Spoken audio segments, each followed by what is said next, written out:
Yeah. Well, the coronavirus is affecting the Jewish community just like everyone else. Jewish schools are ending the term early on Monday, and people are planning how to observe Passover next month while limiting exposure to COVID-19. Now, the South African Board of Jewish Education says 2 parents of pupils in Johannesburg have tested positive and 1 pupil in Cape Town. Now, the National Director of the South African Jewish Board of Deputies, Wendy Khan, joining us via Skype to discuss the impact of this virus on the community. Wendy, good evening, and thank you so much for your time. So I see here that with the South African Board of Jewish Educators meeting earlier this week and saying that you're going to be closing schools. Is it only for a week? Just to clarify for us. Yeah, I think that it's a little bit outdated. This was a discussion that was held on Sunday, and it was decided on Sunday that the Jewish schools would be closing well, at that stage it was for a week, but since then our president has declared that all of the schools will be closing until after Easter, and our schools also will be waiting till then, and then we'll have to reevaluate and make decisions going forward. All right, so what other measures is the community putting in place, especially with the Passover on the way? I think that the date is the 8th of April. How are you going to manage that, especially with gatherings and prayers and things? Yeah, we had a very painful decision today in the Jewish community. It was decided and communicated by the chief rabbi that our synagogues are going to be closing. And that is just a very, very difficult thing for Jewish people. We pray 3 times a day, early in the morning, in the evening, and at night. And for many people, that's their way of life. And we're very community-oriented people, and the fact that on our Sabbath we will no longer be going to our synagogues and having to pray at home, it's a very, very difficult thing, and our community, I think, is feeling, just like all South Africans, even more heartbroken about what is going on globally and certainly in our country, and the stories are just awful that we are hearing. I've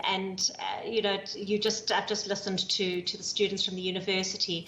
The impact on all communities is so extensive. Our own community also, we've had to make decisions in terms of celebrations, weddings, bat mitzvahs, bar mitzvahs.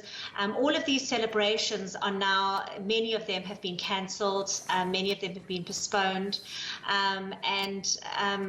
even things like funerals, for example, we need to find ways that we can limit them to small amount. We have to do everything in our power to make sure that this virus does not spread more than it really has to, and I think every community needs to take that responsibility, and our community is certainly playing our part.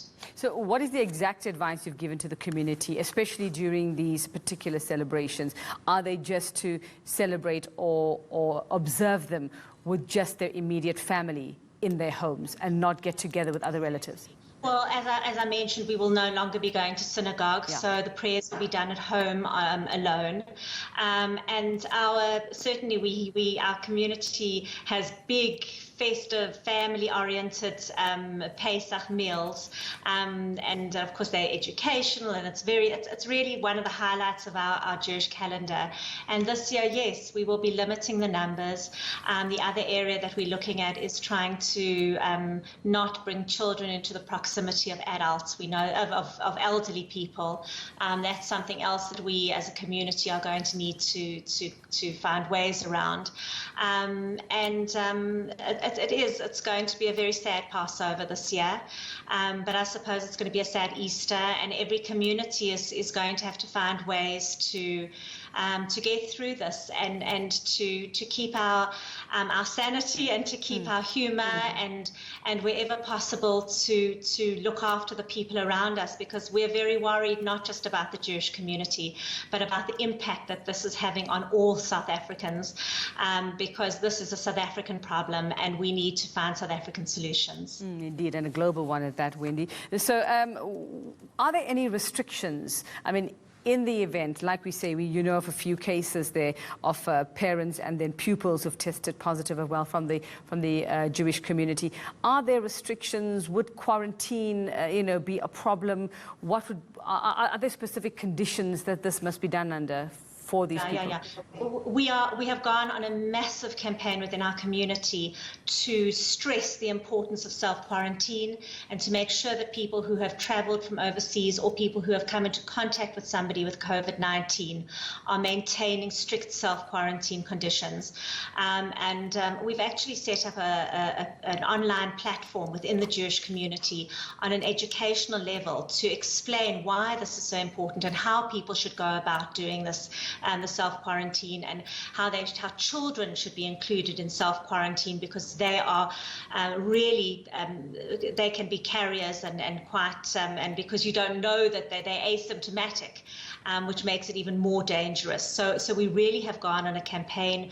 We have regular YouTubes coming out on issues that are becoming important as we go, because it's a fluid process, and it's an ongoing process, and we need to make sure that communication and education is happening constantly. And Wendy, what about the rules? And I know when it comes to the Sabbath and travel and leaving your home and not using, electronic devices and all of that. What if somebody gets sick on a Friday night? What if you have to use the phone? Somebody has to go to hospital. How would you work? Do we just put those rules aside, the religious rules, for the rules now to deal with this virus? Yeah, when it comes to saving a life, we will do anything, and whether it means breaking the Sabbath, using the telephone, that's absolutely not a problem. But I think what makes it complex for us, the Sabbath and Passover coming up, is that we can't use social media, and we can't use facilities like Skype and Zoom, which the community is using extensively now, both in terms of our religious learning, in terms of our schools. Our children are learning through these mechanisms, the technology, and also from a work perspective, we're using them extensively. So we need to find ways as much as possible to use technology and to stop human contact as much as possible, direct human contact.